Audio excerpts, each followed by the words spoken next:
It was a story that is attributed to Clement C. Moore.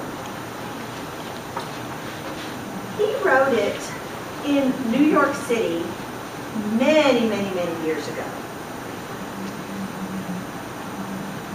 Several years ago, amid the many celebrations of Christmas Eve, in various places by various persons, there was one celebration in New York City, not like one anywhere else in the world.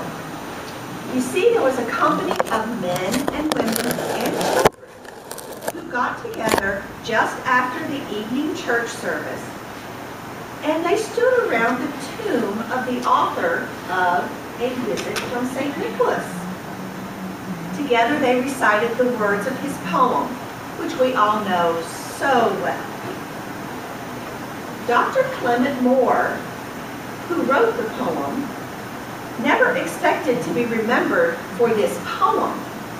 You see, he expected to be famous for a Hebrew dictionary that he wrote. He was born in a house near Chelsea Square in New York City in 1781. He lived in New York City in the same house all his life.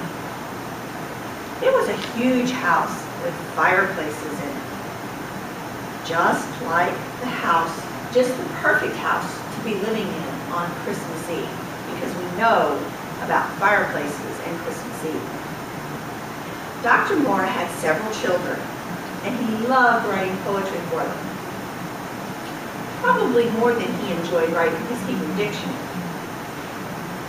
One year, he wrote a poem that we usually call "Twas the Night Before Christmas."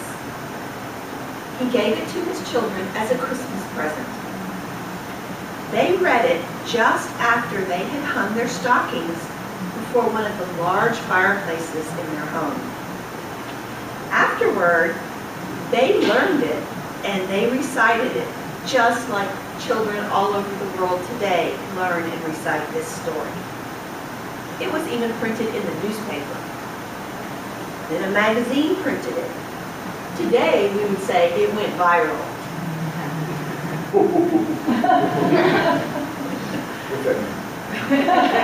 Ha-ha, Santa. It probably is nowadays.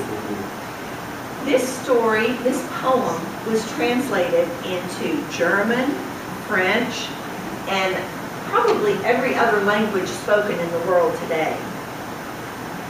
It was even translated into Braille.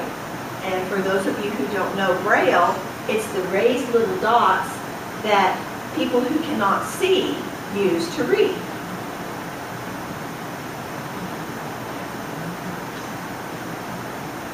Every Christmas, young men studying to be ministers at the General Theological Seminary in New York City put a holly wreath around Dr. Moore's picture. Why do they do that? Because he gave them the ground on which the seminary stands? Was it because he wrote a Hebrew dictionary? Nope. The reason they honor Dr. Moore was because he wrote A Visit from St. Nicholas. And now, I believe Santa would be an excellent person to read this poem for us. And I'll bet he would if we all give him a hand.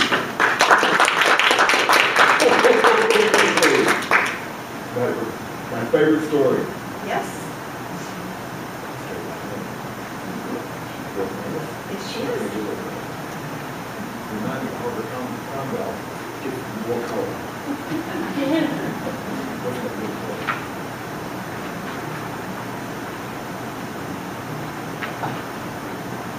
Twas the night before Christmas, and all through the house. I'll picture the story. Might eat my mouse. The stockings were hung like children with care, in hopes that St. Nicholas would soon be there. Children were all nestled, all snug in their beds, while bitches and sugar plums danced in their heads. I'm wearing a kerchief, and I am my hat. I just settled down.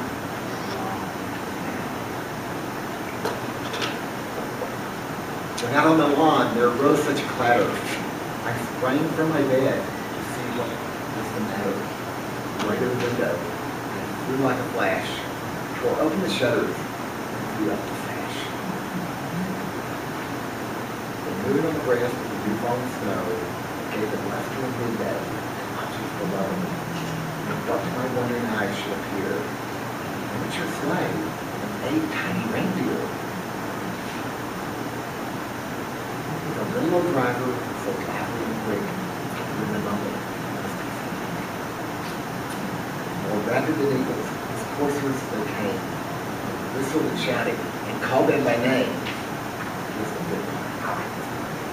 Now Dasher, now Dancer, now Prancer and Vixen, on Cupid, on Comet, on Comet, on Comet, on Cupid, on Donner and Blitzen, to the top of the porch, to the top of the wall, dash away, dash away, dash away all. As dry leaves that before the wild hurricanes fly, when they meet an obstacle, mount to the sky, so up to the rooftop, the coursers they flew, with a sleigh full of toys and St. Nicholas too. And then in a twinkle, I heard on the roof the prancing and calling of a peaceful hoof, as they flew in my head and was turned around, down the chimney of St. Nicholas came down. He was dressed all in fur from his head to his foot. His clothes were all tarnished with ashes and soot. A bundle of toys was flung on his back. He looked like a peddler just opening his pack.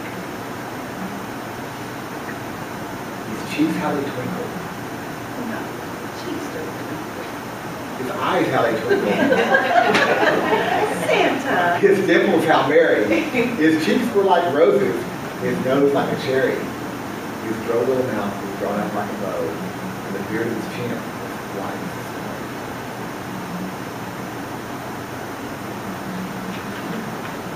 The spout of the pipe he held high in his teeth. The smoke and silver his head like a leaf. He had a broad face, round little belly. He shook when he laughed like a bowl full of jelly.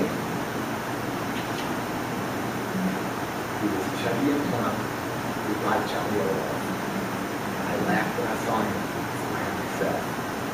A wink of his eye, a twist of his head, seemed daily to know I had nothing to dread. He spoke not a word, but went straight to his work, filled all the stockings, and turned with a jerk, and laying his finger aside his nose, and giving a nod, up the chimney he rose. He sprang to his sleigh, to his team gave a whistle, and the reindeer all flew, and down the whistle. I heard him exclaim, we're well out of sight. Merry Christmas to all, and to all, good night.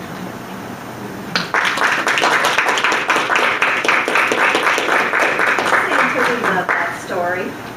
And I have a couple of questions for each of you. Perhaps you might know the answers. It comes from the poem. Does anyone know what a courser is? Yes. Okay. Is it like a singer? Nope. Or is it the attachment to the reindeer? No. Yes. Mostly just something that's racing. That's very close. It's a very swift horse or a charger. He was talking about his coursers they flew. Basically, his reindeer, they were going very, very quickly. Okay, and your name? Jean. Okay, you get an extra present.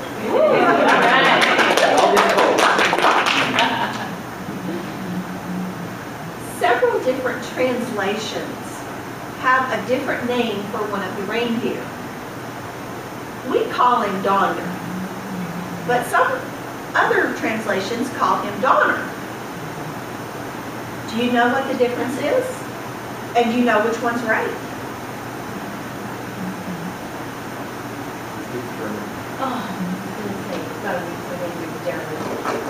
It does. Actually, there is no difference, and both are correct.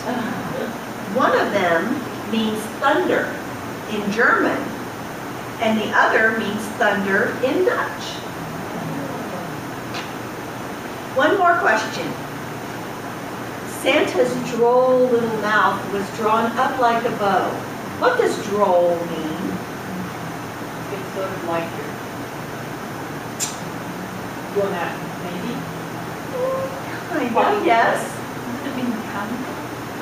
Yes, it means humorous or amusing in an odd way. It kind of goes with our word of the day today, doesn't it? This story, there was some controversy about it. Some people said that it was written by a Major Henry Livingston Jr.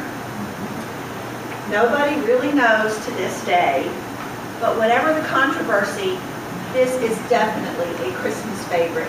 And I'd like to thank all of you for sharing it with us today. Okay. And I believe Santa has a surprise for everyone.